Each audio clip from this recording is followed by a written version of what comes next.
ਆਓ ਦੋਸਤੋ ਤੁਹਾਡੇ ਨਾਲ ਆਸ਼ੀਸ਼ ਕਾਂਤ ਸ਼ਰਮਾ ਜੀ ਜੋ ਕਿ USA ਪੜ੍ਹਾ ਕੇ ਆਏ ਨੇ ਉਹ ਤੁਹਾਨੂੰ ਇੰਗਲਿਸ਼ ਦੀਆਂ ਕਲਾਸਾਂ ਦੇਣਗੇ ਤੇ ਬੇਸਿਕ ਤੋਂ ਲੈ ਕੇ ਐਡਵਾਂਸ ਤੱਕ ਉਹਨਾਂ ਨਾਲ ਆਪਾਂ ਇਹ ਕੋਰਸ ਕਰਦੇ ਹਾਂ। So we are going to start with something very important today, and we call them syllables. We call them syllables. There's a word we generally use which is called syllabus, and people call it syllabus. It is not syllabus, it is called syllabus. Now, why people call it syllabus? Why don't they pronounce it syllabus? So there is a reason behind it, and that reason is lack of knowledge about syllables. If we talk about syllables, syllables are basically combination of vowel and consonant sounds. That day we did vowel sounds, like A, E, I, O, U. These are vowels, and the sounds which they make, so those sounds are called vowel sounds. If we have some sounds like S, T, B, K, L, R, V, they are all consonant sounds. Okay, so I told you there are 21 consonants and they produce 24 sounds and 24 consonant sounds, and vowels, 5 vowels pronounced. If they are used in sounds, they may pronounce up to 20 sounds. So now, if a vowel sound and a consonant sound, they are combined. So those two sounds, when they are combined, that becomes a syllable. You know letters, you know words. In between the letters and words, there is a syllable. Now we are talking about that. This is very important, because people do not pronounce any word properly because they do not have the knowledge about syllabic stress. Because some parts in a word, or one part in a word is stressed and the other parts are not stressed. I'm giving you examples, don't worry about it. I'm taking very simple examples. The first word which we discussed that day was this one.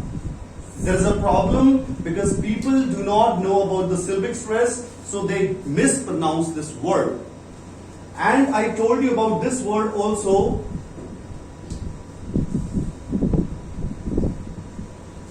Just because of lack of knowledge of syllabic stress, they mispronounce this word also. Got it? This part is one syllable, which is stressed. Some parts of a word may be unstressed, some parts are stressed.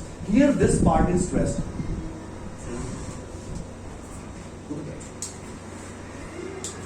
Sentence, we are giving stress here. It is called sentence. This part is not stressed, and here the stress is here. Photography, photography, photography, photography. Because we stress this part, these parts will become weak. We do not give emphasis to these particular parts. यहां पे top is जोर है, ठीक है, और एक और word है democracy. Democracy. The small part is stressed here. Democracy. It is not democracy. Demo. It's not like that. The stress is here. You have to understand the stress. This is democracy. It is not democracy. It is democracy. Democracy. Cracy. And there is a word which is generally mispronounced in your schools because it is your subject. It is, people call it, how do you pronounce it? No, it is called biology.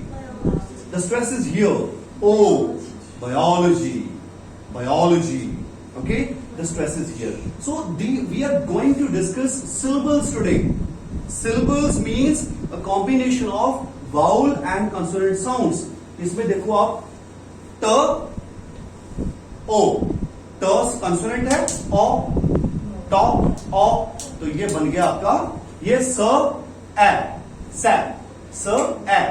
तो कम से कम एक vowel और एक consonant sound होता है इसमें, तो वो आपका सिलेबल बन जाता है। बिल्कुल सिंपल हम सीख रहे हैं, ठीक है। तो ये आपको समझना पड़ेगा कि जब तक आपको स्ट्रेस की समझ नहीं है कि कौन सा पार्ट स्ट्रेस होगा, तब तक आप किसी भी वर्ड को एक अच्छे ढंग से, सही ढंग से प्रोनाउंस नहीं कर पाओगे। So this is very very important for you to understand how to learn which part is generally stressed. अब मैं आपको एक छोटी सी एग्जांपल और दूंगा, फिर हम थोड़ी सी प्रैक्टिस भी करेंगे, क्योंकि ये चीज बिना प्रैक्टिस के आप सीख नहीं पाओगे। तो one word I am giving you here, everyone knows how to pronounce this word, there is no doubt, सभी को पता है, इसमें कोई डाउट नहीं है कि ये ऐसे वर्ड्स हैं कि आप सबने सुने होंगे, सबने सुने हैं, नो डाउट। सो इसको क्या बोलते हैं, how do you pronounce this word, इसको कैसे बोलते हैं? रिकॉर्ड। देखो दो प्रोनाउंसिएशन आ रही है मेरे पास, कोई बात नहीं, हम इस पे आएंगे। इसके बाद रिफ्यूज। इसकी एक ही प्रोनाउंसिएशन आई है। Refuse. Okay. इसको ओके, इसमें भी थोड़ी गड़बड़ है। ओके, तो मैं आपको बता दूं, ये जो वर्ड्स आपके सामने लिखे हैं, ये इसी फॉर्म में मतलब ऐसे ही वर्ब की तरह भी यूज होते हैं और नाउन की तरह भी यूज होते हैं। ये इसी फॉर्म में वर्ब की तरह भी यूज होते हैं, नाउन की तरह भी यूज होते हैं। Are you getting my point? मैं क्या कहना चाह रहा हूं, जैसे मैं यहां पे वर्ड लिख रहा हूं, ये वाला, ये वर्ब की तरह भी यूज होता है, नाउन की तरह भी यूज होता है। आपको समझ आ रही है बात मेरी? हाँ, इसको हम यूज बोलते हैं या यूज बोलते हैं, बताओ? दोनों बोलते हैं। हाँ, आपको ये नहीं पता इसको कब यूज बोलना है और कब यूज बोलना है। ये बहुत सारे वर्ड्स हैं ऐसे, ठीक है, उसमें से बहुत सारे वर्ड्स हम करेंगे इसमें से। ओके, सो ये वर्ड स की प्रोनाउंसिएशन, स का साउंड तब देता है जब ये नाउन की तरह यूज होता है।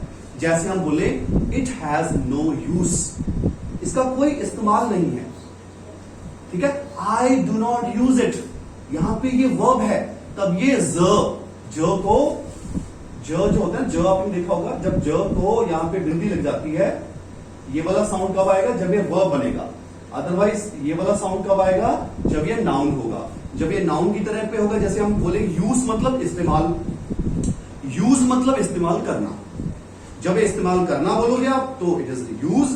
Ma'am, you are comfortable here और you can shift? I think you are not comfortable, you can come here, one can shift here, this chair is also fine, you can please pass here. Ma'am आ जाएंगे, ma'am आप please. Okay, so now everybody is fine, I think. हाँ, okay, तो यहां पे जो आपने पहले वर्ड बोला था रिकॉर्ड, और कुछ बच्चों ने बोला था रैकर्ड, दोनों ही सही हैं, पर कब कौन सा बोलना है, ये प्रॉब्लम है। रिकॉर्ड वर्ड में आप मेरे को बताओ कि स्ट्रेस कहां जा रहा है। वर्ड के मतलब मैं ज्यादा गहराई में नहीं जाऊंगा, हम फिलहाल इतना जानेंगे कि वर्ड के इनिशियल पार्ट में स्ट्रेस जा रहा है कि लास्ट में जा रहा है। जब हम बोलते हैं रिकॉर्ड, तो यहां पे स्ट्रेस कहां लग रहा है आपको, स्टार्टिंग में है या एंड वाले पार्ट में है? एंड वाले पार्ट में है, बिल्कुल ठीक है। यहां पे स्ट्रेस जो है यहां पे है, मतलब इसमें नहीं है। It is called record. Have you recorded his lecture? I am recording my lecture, record. But कभी कभी क्या होता है कि मैंने कुछ चीजें जो है इकट्ठी करके अपनी अलमारी में रख दी, और मैंने बोला bring something, some file from the racks, racks lying there. यहां पे स्ट्रेस कहां गया, रैकर्स। कहां पे स्ट्रेस आ गया, यहां पे स्ट्रेस आ गया, रैकर्स। रैकर्स, रैकर्स नाउन है और रिकॉर्ड वर्ब है। वर्ड दोनों अपनी अपनी जगह पे सही है, बट पता होना चाहिए कि आपको कब प्रोनाउंस करना। और नॉर्मली मैं आपको बता दूं, ऐसे वर्ड्स होते हैं जब इसका जो फर्स्ट पार्ट पे स्ट्रेस जाएगा तो वो नाउन होते हैं। तो जब स्ट्रेस जो है फर्स्ट पार्ट पे जाता है, नॉर्मली फर्स्ट पार्ट या फर्स्ट जो कोई भी मतलब आपका सिलेबल है उसमें फर्स्ट पार्ट पे जब स्ट्रेस जाएगा, जब स्ट्रेस फर्स्ट पार्ट पे होता है तो नाउन होता है, अदरवाइज या लास्ट पार्ट पे जब जाता है तो वो आमतौर पर वर्ब होता है। अब इसका नहीं किसी को पता था, इसकी दो प्रोनाउंसिएशन है। एक तो आपने बोल दी सभी ने, रिफ्यूज। रिफ्यूज कहां पे स्ट्रेस है, पहले पे है या बाद में है? बाद में है। रिफ्यूज बोला मैंने रिफ्यूज, मैंने कहा पे फ्यूज, ठीक है, refuse. He refused to talk to me. बात समझ में आई? रिफ्यूज तो स्ट्रेस पीछे चला गया। जब स्ट्रेस पीछे जाता है तो वर्ब होता है। रिफ्यूज का मतलब इनकार करना। पर जब स्ट्रेस आगे आएगा तो ये वर्ड बन जाएगा रेफ्यूज। रेफ्यूज ये सुना नहीं होगा किसी ने। रेफ्यूज का मतलब होता है गार्बेज, लिटर। समझ गए? ये पूरा करके और पता है इसको ऊपर रेफ्यूज कह सकते हैं। रेफ्यूज जहां यहां पे स्ट्रेस जाएगा तो ये स भी जो ये जो था ना, ये इसको रिफ्यूज बोले थे, ज के पैर पे बिंदी। अभी इसको क्या बोलेंगे? रेफ्यूज। रेफ्यूज तो मतलब वही वर्ड सेम उसी फॉर्म में उसकी प्रोनाउंसिएशन बदल जाती है, उसके फंक्शन पे डिपेंड करता है। उसका फंक्शन वर्ब की तरह है या so there is no refuse in this particular dustbin or in this room.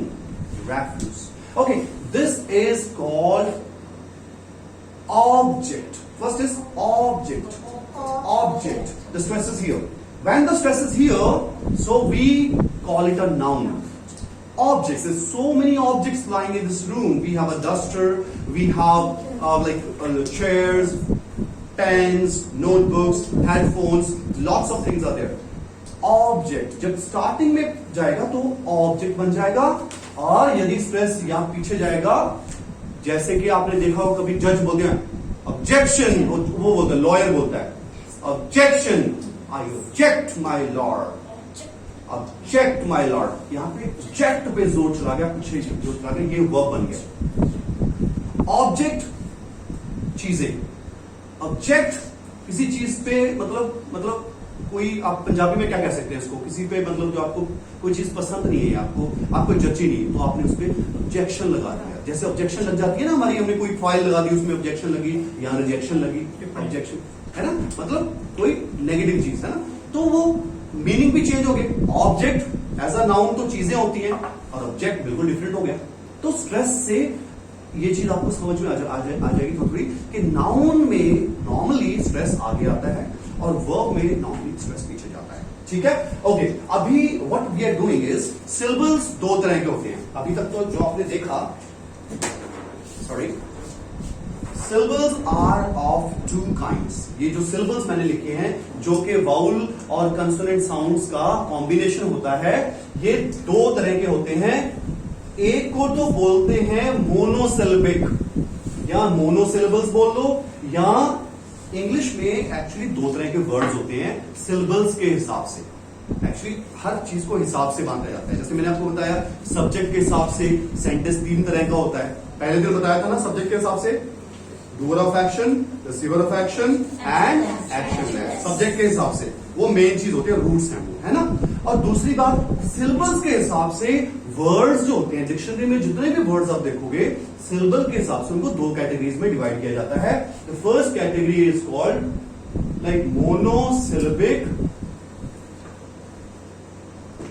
Words आ जाते हैं इसमें कुछ, और दूसरी कैटेगरी है पॉलीसिलेबिक वर्ड्स।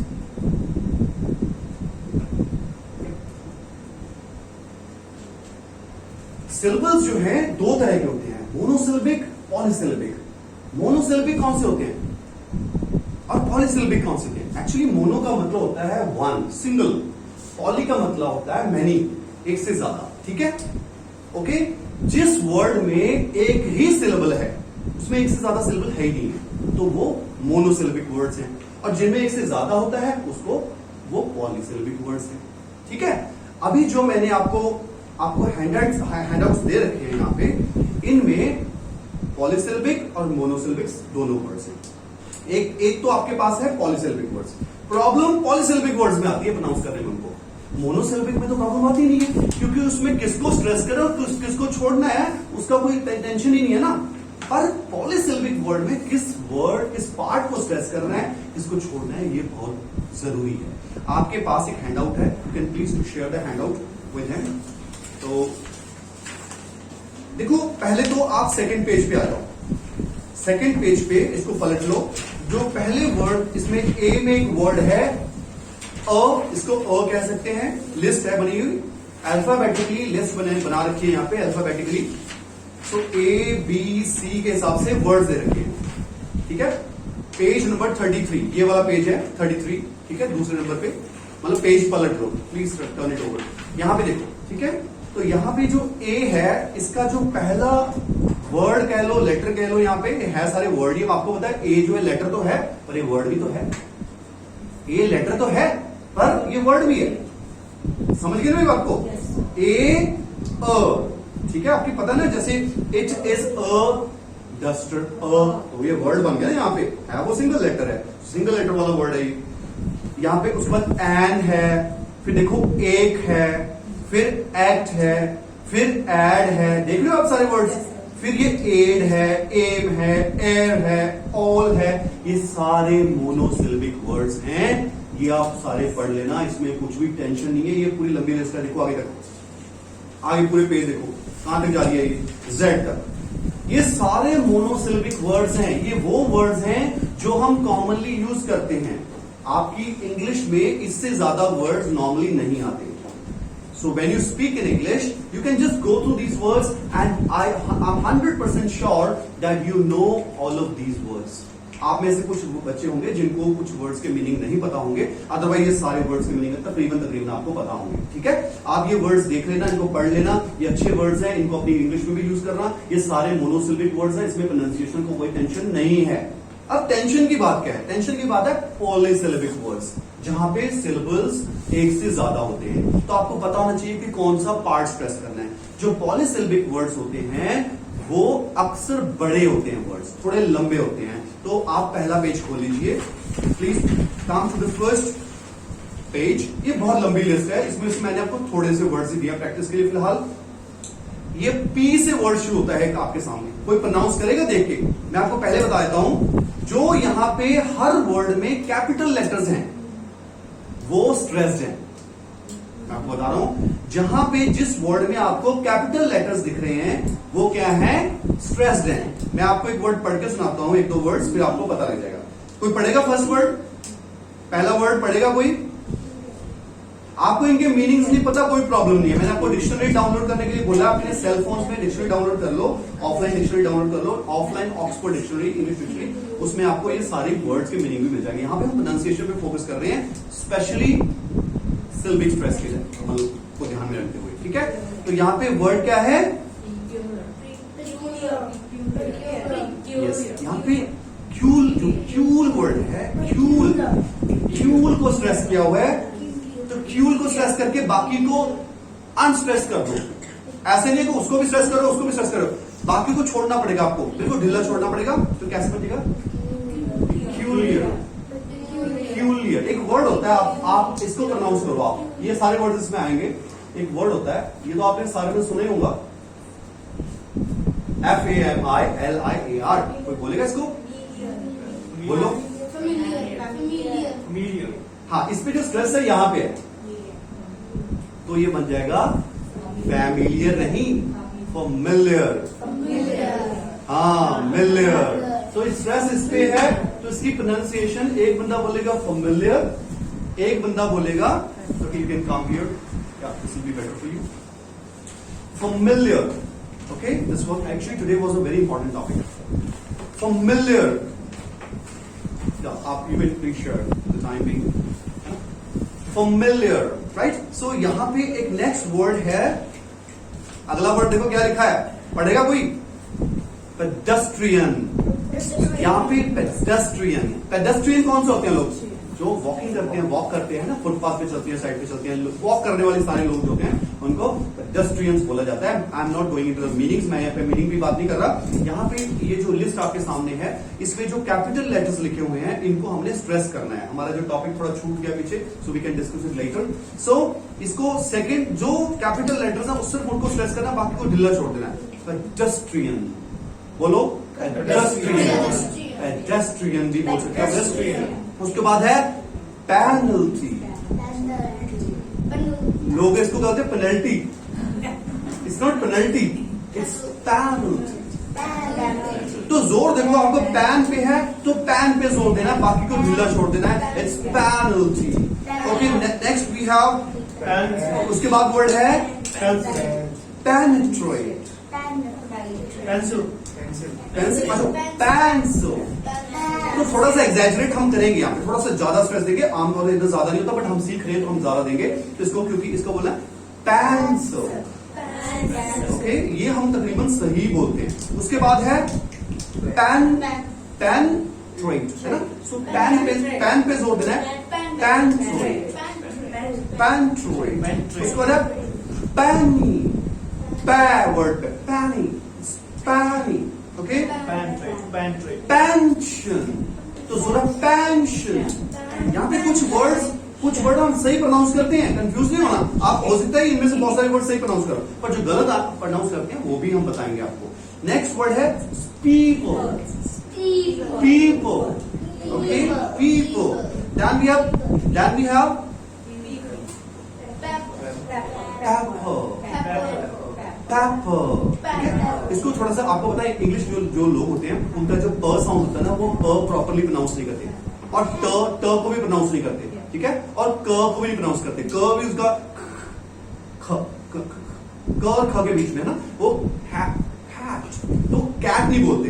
प भी ऐसी है, प को पैरेट, तो पैरेट नहीं बोलते, ठीक है। या तो आप समझ लो उनकी जो वोकल कोड्स है वो उतनी ही है, मतलब ठंड के इलाके में रह के उनको ऐसे बोलना आ गया। जैसे हम ठंड लगती है, जब आप ठंड में पैरेट बोलोगे, कभी आपको बहुत ज्यादा ठंड लगी, बहुत ज्यादा ठंड लगी, मतलब बर्फ आप, मतलब बुरा हाल, मतलब ठंड का, तो आपकी जुबान लड़खड़ा रही है, आप प को कैसे बोलोगे, सोच लो। तो वही वो बोलते हैं, ठीक है। तो हम बोलेंगे पैरेट, तो पैरेट, सो वो ऐसे बोलेंगे। तो आप ये समझ लो, प, ट और क, ये तीन जो साउंड्स हैं उनकी मतलब नहीं है उनके पास, वो हमारे पास हैं। तो we are proud to be this, ठीक है, ये चीज हमारे पास है। Next we have perceive, perceive, perceive, C पे जोर है। उसके बाद क्या है, हाँ, it is perfect, perfection, perfection, ठीक है, परफेक्शन। अगला वर्ड बिल्कुल चेंज है, देखो वही उसी रिलेटेड वर्ड है, बट इसमें स्ट्रेस चेंज हो गया। परफेक्टली, परफेक्ट, परफेक्ट है ना, हम बोलते ना परफेक्ट, परफेक्ट नहीं है, परफेक्ट, परफेक्ट, यहाँ पे परफेक्टली, परफेक्टली है ना। तो वहां पे वर्ड की प्रोनाउंसिएशन, उसका स्ट्रेस बदल गया था। अगला perform, performance,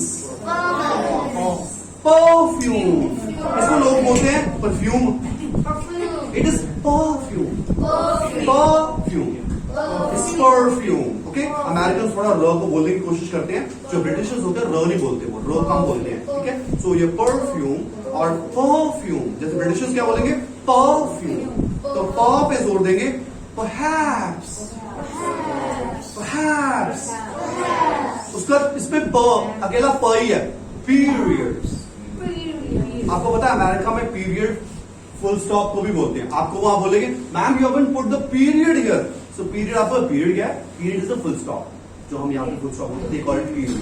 okay, so next we have periodical, it is article, article, और पे जोर, periodical, periodical, periodical, periodical, and then we have permanent, permanent, it is permanent, ना permanent नहीं है, permanent, नेट नहीं है, it's permanent। क्योंकि स्ट्रेस जिस चीज पे स्ट्रेस पड़ गया, बाकी जो है वो अनस्ट्रेस्ड रहते हैं, वीक होता है उस पर स्ट्रेस। उसके बाद है परमिशन, परमिशन, और हम क्या बोलते हैं? परमिशन। परमिशन, मिशन पे जोड़ते हैं permission, permission, permit, permit, permit. Then we have perpetual, perpetual, persist, person, person, personal, person. Now see personally. Now this word has changed. अगला वाला चेंज हो गया, अगला बिल्कुल चेंज हो गया। देखो बाकी सारे पे स्ट्रेस कहां था? पर पे था। इसमें कहां पे चला गया स्ट्रेस? नैल। तो personality, personality is a great personality, is a great personality. नैलिटी पे जोर चला गया, नैल। तो आपने स्ट्रेस उसी को करना है, पर्सनैलिटी। तो आप बोलोगे पर्सनैलिटी, तो ये गलत हो, पर्सनैलिटी ये गलत हो गया। पर्सनैलिटी, तो नैल को पर स्ट्रेस करेंगे। उसके बाद है persuade,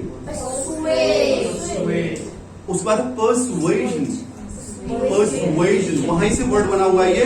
उसके बाद है पेट्रोल, इसको लोग पेट्रोल बोलते हैं जो हम अपनी गाड़ियों में भरवाते हैं। It is not petrol, it is called petrol. जो रो है ना, ओ है, वो अ हो जाता है। इसका मतलब क्या है? जो वीक स्ट्रेस, याद रखिए जो ये स्ट्रेस की बात कर रहा हूं मैं, ये स्ट्रेस बेसिकली किस पे होता है? बाउल साउंड पे होता है। इसमें ओ लिखा है ना, पेट्रोल, आप रो के आर के साथ ओ लगाओगे तो रो बन जाएगा। बट क्योंकि ये स्ट्रेस नहीं है तो ये अ हो जाते हैं, ये चीजें अ बन जाती है, अ श्वा टाइप बन जाता है। इसको श्वा बोलते हैं इंग्लिश में, मतलब इसमें फोनेटिक सिंबल्स में श्वा होता है, उसमें हम नहीं जाएंगे। आपने इसको स्ट्रेस नहीं करना। स्ट्रेस किसको? पेट्रोल। क्योंकि जो पेट्रोल, एक पेट्रोल होता है ना, वो पेट्रोलिंग, जैसे वो नहीं होते आप पीसीआर वाले, वो करते हैं पेट्रोलिंग, उसको वो अलग वर्ड है। एक तो होता है पेट्रोल, दिस इज पेट्रोल जो ऑयल है एक, और एक था पेट्रोलिंग, ये वो उसके स्पेलिंग भी अलग होते हैं, वो PA से बनता है, ठीक है। वो पेट्रोलिंग करते हैं पीसीआर वाली, वो जो ग्रुप बना होता है, जो मतलब गश्त लगाते हैं, मतलब इधर उधर घूमते हैं, देखते हैं, सुपरवाइज करते हैं, वो करते हैं पेट्रोलिंग। हम तो पेट्रोल डलवाते हैं, ठीक है, पेट्रोल। उसके बाद जैसे आपके पास वर्ड है, नेक्स्ट वर्ड वॉज क्या है? प्रीटी नहीं है, पैची, इट इज पैची, ठीक है। उसके बाद है, अब ये बड़ा इंपॉर्टेंट है। इसके बाद ये आप गलत प्रोनाउंस करते हो, मैं I am sure about it. इसको बोलते हैं फिलॉसफी। ये तो शायद ठीक बोल रहे हो, हाँ ये ठीक बोलते हो, फिलॉसफी, फिलॉसफी, फिलॉसफी। देखो मैं बोल रहा हूँ फिलॉसफी नहीं बोल रहा मैं, ध्यान से सुनो मुझे पहले। फी नहीं बोल रहा मैं, फ बोल रहा हूँ, फिलॉसफी। फिलॉसफी नहीं कह रहा मैं। जो आपने फी भी बोल दिया, लॉ भी बोल दिया, तो आपने ई को भी कहां किया? ई को आप वैसे ही बोल रहे हैं, इसका मतलब इसको आपने ई को फ कर देना बस, फिलॉसफी, फिलॉसफी। उसके बाद एक और वर्ड होता है, इसने लिखा नहीं है, मैं आपको वो लिखूंगा, इसमें लिखा नहीं है, ऐसे ही है ये वर्ड जो इसी से बनता है, ये बिल्कुल अलग है। कोई प्रोनाउंस करेगा आप में से इसको? ये फिलॉसफी से बना, कोई बनाएगा इसको? कैसे प्रोनाउंस करते हैं इसको? हाँ, ये आपको नहीं पता, I am sure about it, ठीक है। इसकी प्रोनाउंसिएशन डिफरेंट है। ये जो स्ट्रेस है, मैं आपको स्ट्रेस बताता हूं, देखते हैं आप प्रोनाउंस कर पाओगे कि नहीं। इसका जो स्ट्रेस है यहाँ पे,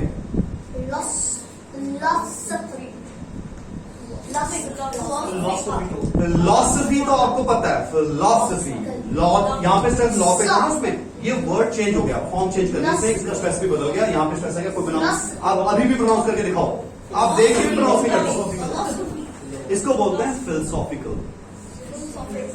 इट इज, क्योंकि इसको तो देखो, ये यहाँ पे इसको जो प्रोनाउंस कर लिया आपने, ये ल जो है इसको हम प्रोनाउंस, इसको लॉ नहीं बोल रहे, फिलोसॉफिकल, फिलोसॉफिकल। ये बिल्कुल डिफरेंट वर्ड बन गया फिलोसॉफिकल, क्योंकि स्ट्रेस चेंज हो गया, क्योंकि इसकी फॉर्मेशन बदल गई। तो आप कहोगे जो लोग इसको फिलोसॉफिकल बोलते हैं वो सही नहीं है, बिल्कुल गलत है, दैट इज टोटली रॉन्ग। यही बिल्कुल सही है फिलोसॉफिकल। जो बंदा मतलब जिसको इंग्लिश का पता है ना, उसको ऐसे ही बोलेगा। एक मैं छोटा सा वर्ड मेरे दिमाग में आ गया, आपने देखा होगा अक्सर ही, ये वर्ड जो होता है इसका मीनिंग होता है कंपल्सरी। ये हम टीचर्स, हम स्कूल में या बहुत सुनते हैं, तो कोई प्रोनाउंस करेगा इसको? बोलो, बोलो इसको कैसे प्रोनाउंस करोगे? हाँ, नहीं, आपको जब तक इसका सिल्बिक स्ट्रेस नहीं पता इसका स्ट्रेस है कहां पे, आपने सही प्रोनाउंस नहीं। इसका जो स्ट्रेस है यहां पे Mandatory. हाँ, it is called mandatory. Mandatory, लोग इसको मैंडेटरी बोलते हैं, इसमें कोई डाउट नहीं है, मैंडेटरी बोलते हैं, but it is wrong, it is called mandatory. अब इसका कोई रूल रेगुलेशन हम कोई नहीं है, आपको इसको ऐसे ही सीखना पड़ेगा, यही चीज यहाँ पे लागू होती है। अब इसको क्या बोलते हैं लोग, पर हमने कहा बोलना है इसको, स्ट्रेस यहाँ पे लेके आना। Yes, it is called auditory, जो वो सुनने वाली है ना, ऑडिटरी, ठीक है। सो ये ऑडिटरी नहीं है, लोग इसको ऑडिटरी बोलते हैं। ऑडिटरी, जब इसको टरी बोलोगे इसका मतलब ट को आप स्ट्रेस नहीं कर रहे, उसको तो स्ट्रेस करना है, और समझ में आ रही है? आप उस चीज को स्ट्रेस नहीं कर रहे जिसको स्ट्रेस करना है। तो यहाँ पे मैंडेटरी और ऑडिटरी, सो ये स्ट्रेस का मतलब, इसमें बहुत सारे वर्ड्स हैं, आप पढ़ोगे आपने देखा होगा। अच्छा, मैं आपसे एक पूछता हूं, ये वर्ड आप सारे मतलब करते हो?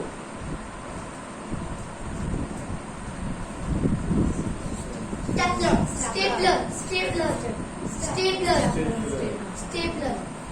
Okay, so this is called stapler. और यहां पे एक और वर्ड मैं लिखना चाहूंगा जिसके स्पेलिंग भी खैर बहुत सारे लोग गलत लिखते हैं, और ये इकट्ठे होते हैं, इसके साथ ई भी लगाते हैं वो। नहीं, इसको क्या बोलते हैं? It is called photostat. Photostat, stat, it is photostat, it is photostat. ये मतलब स्टेट नहीं है ना, इसको स्टेट। तो ये पे यहाँ पे ये स्टेपलर है, स्टैपलर नहीं है, स्टेपलर है। और यहाँ पे जैसे मैंने उस दिन बताया था आपको, ये कॉम है, कॉम नहीं है, कॉम नहीं है, कॉम है।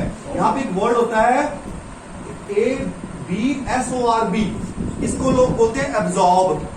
ये एब्जॉर्ब, इट इज एक्चुअली, इसकी दो प्रोनाउंसिएशन है, वन इज एब्सॉर्ब।